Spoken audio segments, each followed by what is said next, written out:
안녕하세요, 여러분. 굿모닝 행정학 진행하는 여러분의 영디 주영입니다. 자, 우리 오늘부터 2장 들어갑니다. 2장 챕터 7부터 내용 들어갈 거고요. 챕터 7, 챕터 6, 챕터 5 이렇게 뒤에서부터 거꾸로 진도를 좀 빼보려고 합니다. 사실 3장까지는 3장을 들어가긴 했지만 3장 1, 2, 3, 4 이렇게 갔는데요. 이 2장 1장은 좀, 네, 여러분들이 잘 아시는 부분이어서요. 여기는 좀 거꾸로 진도를 한번 제대로 빼보려고 하니까 잘 따라와 주세요. 오늘은 챕터 7 정책평가 첫 번째부터 들어갑니다. 자, 정책평가는 아시겠지만 정책 수단이 독립변수고요. 정책 결과가 종속변수입니다. 이들 사이에 인과관계를 검증하는 게 정책평가고요. 정책 분석이 목표를 달성하기 위한 적절한 수단을 확인하는 사전적 예측이라면 정책평가는 정책 결정, 집행 이후에 이루어지는 사후적 분석입니다. 정책평가의 절차 중에 평가 모형을 작성하는 단계가 되게 중요하죠. 그래서 평가 모형 작성할 때에는 정책이 독립변수, 정책의 결과가 종속변수, 이들 간의 관계를 설정하고 가설을 설정하게 됩니다. 형성평가는 아직 프로그램이 유동적이에요. 변화될 수 있습니다. 그럴 때 프로그램을 수정하기 위해서 진행하는 거여서 프로그램의 수립, 수정을 위해서 실시하게 되고요. 그에 비해서 총괄평가는 정책평가, 정책이 다 완료가 된 다음 주로 평가의 공정성이나 최종적 성과 판단을 위해서 외부 평가자가 시행하는 게 일반적이라고 말씀을 드렸었습니다. 자, 6번입니다. 우리가 평가의 목적을 나누게 되면 협의의 과정평가와 형성평가로 내용을 구분하게 되죠. 협의의 과정평가는 정책의 집행 과정을 분석해서 정책의 인과관계 경로를 검증하고 확인하는 평가. 그래서 과정평가는 프로그램의 논리적 인과관계에 문제가 있는지를 보는 평가고요. 이걸 잘 집행하고 있는지를 보는 게 형성평가입니다. 협의의 과정평가, 형성평가 다 구분하시죠? 자, 메타평가입니다. 평가자 스스로 이루어질 수도 있지만 보통은 평가 대상의 상급기관, 제3의 독립된 전문가들을 통해서 이루어지는 게 일반적입니다. 보통 이렇게 되어야 제대로 된 메타평가가 가능하죠. 정책평가 시 고려해야 하는 인과관계 성립 요건이 시간적 선행성도 있고요. 공동 변화도 있고 비허위적 관계도 있습니다. 시간적 선행성은 정책 수단의 실현이 먼저여야만 합니다. 정책 목표의 달성보다 수단 실현이 먼저 이루어져야 한다는 거 설명하고요. 제3의 변수 종수가 굉장히 많죠. 그중에서 독립변수, 종속변수의 상관관계가 실제로 있습니다. 있는데도 없게끔 만들어주는 건 억제변수. 없는데도 있게끔 만들어주는 것, 그거는 우리가 허위 변수라고 이야기를 하죠.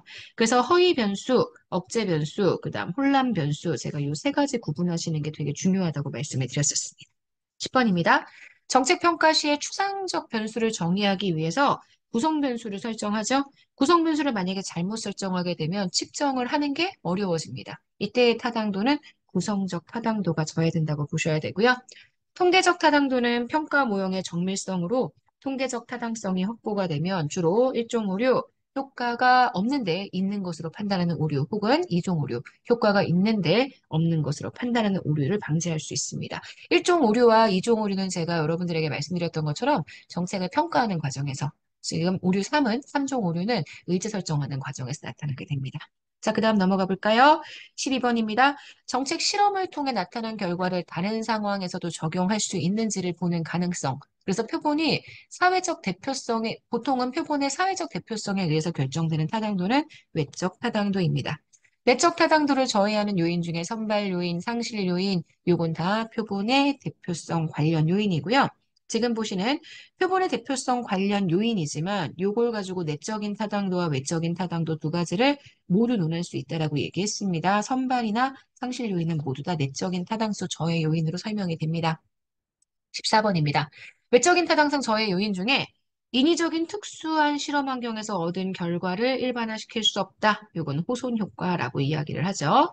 신뢰도는 타당성을 위해서 반드시 필요한 필요 조건입니다. 하지만 충분 조건이 되진 않습니다. 그래서 어떤 실험의 타당도가 높으면 신뢰도가 당연히 높지만 신뢰도가 높다고 해서 그게 타당도가 높다라고 단정 지을 수 없다라는 거 알고 계시죠? 자, 그래서 15번 필요 조건으로 내용 봐주시면 됩니다. 자, 그럼 문제 한번 풀어보도록 하겠습니다. 문제 3개 볼 거고요. 1번부터 갈게요. 정책평가의 유형에 대한 설명으로 옳은 것. 총괄평가는 정책 집행이 종료된 후 그 성과나 효과를 평가하는 겁니다. 맞죠? 형성평가는 아직 프로그램이 집행 과정입니다. 여전히 유동적일 때 프로그램을 개선할 수 있다는 생각하에 그 목적하에 진행되는 평가고요. 3번입니다. 메타평가는 평가 자체를 대상으로 하죠. 평가 활동과 평가 체제를 평가해서 정책 평가의 질을 높이고 결과 활용을 증진하기 위한 목적으로 활용이 됩니다. 평가성 사정은 일반적으로 평가를 진행하기 전에 진행이 되죠. 그래서 영양평가나 총감평가를 실시하기 전에 그 실시 계획이 괜찮은지를 평가하는 활동이죠. 영양평가나 총괄평가 실시한 다음에 평가의 유용성, 평가의 성과 증진, 이런 것들이라면 요거는 메타평가에 대한 설명이 됩니다. 4번 X예요. 자, 2번입니다. 정책평가에서 내적 타당성에 대한 설명으로 옳지 않은 걸 물어봤어요. 자, 1번. 역사 요인은 정책 평가가 진행되고 있는 상황의 외부 환경에서 발생하는 요인입니다. 사전 측정과 사후 측정 값이 달라지게 만드는 어떤 사건을 말하고요. 준실험은 주로 실시하기가 쉽습니다. 그래서 외적 타당성은 좀 크지만 이게 인과관계 설정이나 이러한 평가의 정확도가 떨어지기 때문에 내적 타당성이 떨어지죠. 그래서 준실험이 갖는 약점은 주로 내적 타당성에 관련된 내용입니다. 자, 3번입니다. 허위 변수나 혼란 변수, 제3의 변수를 제거할 수 있다면 내적 타당성이 높아지게 되죠. 4번입니다. 성숙 효과는 실험 대상자들이 사전 측정된 내용에 친숙하게 되어서 사후 측정 값이 달라지는 것. 이거는 실험 효과고요. 테스팅이라고 얘기했죠. 성숙 효과는 온전히 시간의 경과 때문에 평가 대상자들의 특성이 변화하는 것을 설명을 합니다. 그래서 문제의 틀린 선지 4번이죠. 오케이. 자, 이번에 정답은 4번입니다. 3번까지 한번 더 가볼게요. 정책 평가에 있어서 조건이 양호한 집단을 대상으로 정책 수단을 실시한 후 그 결과가 좋게 나타난 정책 수단을 다른 상황에 적용하고자 한다. 조건이 양호한 집단이라고 얘기를 했으니까요. 이 경우는 선발 요인과 비슷합니다. 하지만 이게 외적 타당성의 문제라고 얘기했기 때문에 내적 타당성 저해라면 선발 요인이지만요. 외적 타당성 저해 요인이라면 크리밍 효과가 됩니다. 내적 타당성과 외적 타당성 구분하시라고 말씀드렸어요. 기억하시죠? 네, 3번의 정답은 1번입니다. 자, 여러분 여기까지 해서 우리 34일차 복습 스터디 마무리하도록 하겠습니다. 챕터 1의 전반부고요. 우리 내일은 후반부 내용 들어가게 된다는 거 기억해 주세요.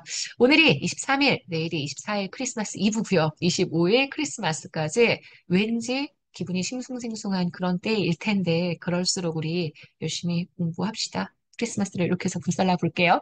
내일 아침에도 우리는 만나도록 하겠습니다, 여러분. 내일 아침에 뵐게요. 안녕. 아, 오늘 하루도 여러분 거예요. 안녕.